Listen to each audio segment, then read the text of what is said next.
answer your questions after this evening's game. So we'll start with you, sir. Yeah. Steve, you won the toss, chose to bat, and the reason for that. And also, do you think that the partnership was on? Do you think the 300 was a possible score on this pitch? Yeah, I think the toss was the right decision. I think we had our opportunities throughout to post something up above 300. We were probably just that one wicket down, too many at a few stages throughout the innings. You know, if we extended one of those partnerships a little bit, we're probably getting up 290, 300, and, you know, we're putting a bit of pressure on the scoreboard. So it's clearly, you know, not the easiest wicket to bat on. You know, the square block as a whole, I think, has seen a lot of cricket over the last couple of months. We can see it's pretty tired, and, you know, that's probably the reason why we haven't seen a score above 300 in the tournament here so far. So, you know, we did a reasonable job, but, you know, we probably just lacked a couple of those partnerships just dragging out a little bit further to get us up somewhere near 300 or just above.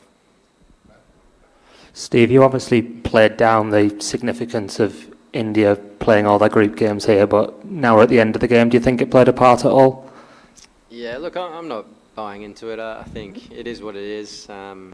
You know, India obviously played some really good cricket here. The surface kind of suits their style with the spinners that they've got and the seamers that they have at their disposal for a wicket like that. So they played well, they outplayed us, and, you know, they deserve the victory. Steve, in the eventual calculations and finer margins, do you think the fielding of your side was not up to the mark you would have liked? No, I mean, we dropped a couple of chances, and you know, I think when you're trying to squeeze the game and you're trying to build a lot of pressure, you need to take those chances when you've got 260 on the board. But that's the game; it happens. No one means to drop a catch. It's part of the game. Steve, would you also say that India planned the chase well, just sustaining that 5 runs and over right through almost? And did they plan the chase well? You know, so the target was 266, still a stiff target, but still they planned the chase well. Would you say that? What was the question, sorry? No, would you say India planned the chase well? India? Sustaining the 5 runs and over. Yeah, I mean, they kept their run rate in check throughout. Yeah, we were probably just, you know, 1 or 2 wickets away. It got pretty close towards the end. We were able to drag the game quite deep and try and put some pressure on that way. But yeah, obviously KL played really nicely at the end, and Hardik as well. So yeah, we took it as deep as we could. But yeah, they obviously chased really nicely. Steve, how much difference in Dubai pitches and Gaddafi Stadium Lahore pitches? You played in Lahore, so different result, do you think? The wickets we played on, yeah, they're completely different tracks. This one's quite slow, 2-pace, took some spin. I think the Gaddafi track's arguably one of the best one-day wickets in the world for batting. The ball skids on nicely, the outfield's lightning, and yeah, so yeah, there's definite differences there. Steve, when Australia takes part in a semi-final, the expectations are always so high.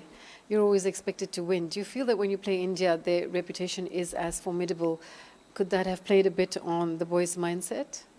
Not really. I mean, I think we've got pretty good records in big games, in ICC events, and you know, I thought the guys turned up and did a really good job. There's obviously a bit of inexperience in our team, particularly our bowling attack. Some new guys there who I thought did a really good job as well. So, you know, they're going to be better for the exposure to a big event and playing against world-class players like the ones we came up against today and throughout the tournament. So, plenty of positives to take from it. Steve, can you talk us a little bit through your dismissal and also kind of that period of the game in general? Was that a big moment?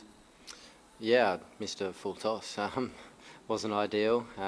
Yeah, my plan was kind of to try and put the seamers under a bit more pressure and just rotate the spin, but I didn't do it very well. Yeah, obviously lost my wicket at probably a crucial stage as well. So, you know, had I batted a little bit deeper, potentially could have got up, as we said before, near 300 or something. Alex was batting really nicely up the other end. So, yeah, disappointing time to get out, but that's the game sometimes. Steve, you have been a long-time contemporary of Virat. So what do you have to say about the way he chases down the high targets and controls it. Can you say something about that? Yeah, I mean, he's arguably the best chaser the game has seen. You know, he's done it numerous times against us. You know, he controls the tempo of the game really well, plays to his strengths and takes the game deep. So, you know, I thought he played really well again tonight. Hi Steve, this is Abdullah from Gulf Today. Steve, you are one of the best team in the world at any given point of time, and after posting a competitive total of 264, you lost the match. So what kind of total do you think is a team should post to win the match on this pitch? I mean, that's a difficult question. I think, yeah, I mean, somewhere up around 300, I think, on that surface would have been a really good total. You know, there's a bit of scoreboard pressure. You've got to take a few more risks, I guess, to get above the rate. You know, with 264, they were able to absorb a few balls here and there and take the game pretty deep. So, yeah, I think 300 would have been nice, but, yeah, we weren't able to do that.